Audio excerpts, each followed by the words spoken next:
NSUI દ્વારા વડોદરા શહેરની ખાનગી સ્કૂલોમાં FRCના પ્રમાણે ફી લેતી નથી. કેટલીક સ્કૂલોમાં ફાયર સેફ્ટી પણ નથી. મેનેજમેન્ટ ગેરરીતિ ચાલી રહી છે. તે અંતર્ગત જિલ્લા શિક્ષણ અધિકારીને આવેદનપત્ર આપવામાં આવ્યું. વડોદરા શહેરમાં 100 કરતાં વધારે ખાનગી સ્કૂલ ચલાવવામાં આવે છે. ઘણી બધી સ્કૂલોમાં FRCના પ્રમાણે વિદ્યાર્થીઓ જોડે ફી લેવામાં આવતી નથી. ખાનગી સ્કૂલોના સંચાલકોએ વિદ્યાને વેપાર બનાવી દીધો છે. આવી ખાનગી સ્કૂલોના સંચાલકો પર કાર્યવાહી કરવામાં આવે એવી NSUIની માંગ છે. સાથે સાથે ઘણી બધી સ્કૂલોમાં ફાયર સેફ્ટી પણ નથી. કાલ ઉઠીને કોઈ બનાવ બને તો વિદ્યાર્થીઓના જીવનો ભોગ બનશે તો તેનું જિમ્મેદાર કોણ? અને મેનેજમેન્ટમાં પણ ઘણી બધી ગેરરીતિ ચાલે છે. આવી તમામ સ્કૂલ પર તાત્કાલિક પગલાં લેવામાં આવે તેવી માંગ સાથે NSUI પ્રમુખ શ્રી અમર વાઘેલા તેમજ ઉપપ્રમુખ સુજાન લાડમેર દ્વારા વધુ માહિતી આપવામાં આવી હતી.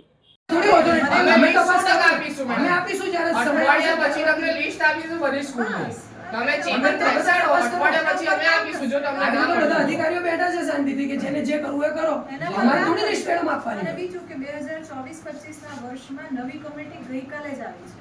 એટલે ઘણી બધી શાળાઓની ફીસ નક્કી કરવાની બાકી છે. મેડમ બાકી છે તો આ જે એડમિશનો લીધા છે, જે નવા વર્ષમાં વિદ્યાર્થીઓને ડાયવર્ટ કર્યા છે, તો કયા બેઝ પર લીધા છે? હું એ જ કહું છું કે 161 શાળાઓ જે છે ને જેની FRCની ફી નક્કી કરવાની બાકી છે, એ એની પ્રોવિઝનલ ફી લઈ શકશે એવું એક્ટમાં ઉલ્લેખ છે.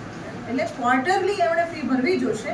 એના પછી FRC નો જે ઓર્ડર આવશે એ એના આવતા ક્વાર્ટર FRC પ્રમાણે ફીસ ઓછી થઈ તો એ લોકોને પાછી આપશે સ્ટુડન્ટને સર્વર કરે આગળના ક્વાર્ટર માટે. અત્યારે બધું ઉલ્લેખ કરજો તમે બહાર પેલું જાહેરનામું બહાર પાડે બધું તૈયાર કરો. દરેક ક્વાર્ટરની અંદર આવો ઉલ્લેખ હોય જ. એની જ્યાં સુધી ફી મંજૂર ના થઈ હોય ત્યાં સુધી જે લે અને મંજૂર કરીને લઈ શકે. આવેદનને તાત્કાલિક ધોરણે અઠવાડિયાનો ટાઈમ આપીએ છીએ. બધી ખાનગી સ્કૂલો પર NSUI દ્વારા અમદાવાદ હોય, વડોદરા હોય, સુરત હોય, રાજકોટ હોય કે ભાવનગર હોય, બધી જગ્યાએ ચેકિંગ કરવામાં આવ્યું. FRC પ્રમાણે કોઈ બી સ્કૂલની ફીસ દેવાતી નથી. બધી સ્કૂલોમાં ખાનગીમાં નામ સાથે બધું નોટિસ કરેલું. આજે ફક્ત DO કચેરીએ જાણ કરવાનો આદેશ પ્રદેશમાંથી હતો. એની જાણકારી માટે આવ્યા છે કે આવી જે સ્કૂલો છે તાત્કાલિક એને નોટિસ મોકલે DO સાહેબ. કંઈક અમારી વેબસાઇટે ફલશ્રુતિ મળે. હા ઠીક છે. હું એટલે કોઈ બેનને બોલાવવાનો છે જે FRC હેન્ડલ એ પણ સંભાળે છે ખ્યાલ આવે છે મને અહીંથી જ્યાંથી જે કચેરી હતી FRC કે ના છે કે બરાબર